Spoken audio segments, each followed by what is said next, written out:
Well, I would say this year was really essential. Every year that I come to 806, I get excited. I feel like I'm at Disney.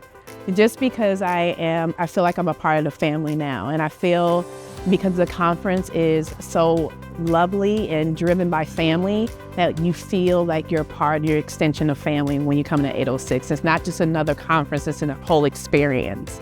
And so when I first got here, I rolled my wagon up without even going to my room, just because I was so excited to see you guys. And just because I felt seen and appreciated, valued, and loved. And when you feel like that, it has another way of igniting how you show up. And this has been the best thing that's ever happened to me as a professional, to be able, I've presented many times before, but I just feel valued and appreciated in what I'm doing. And so that's the difference in it.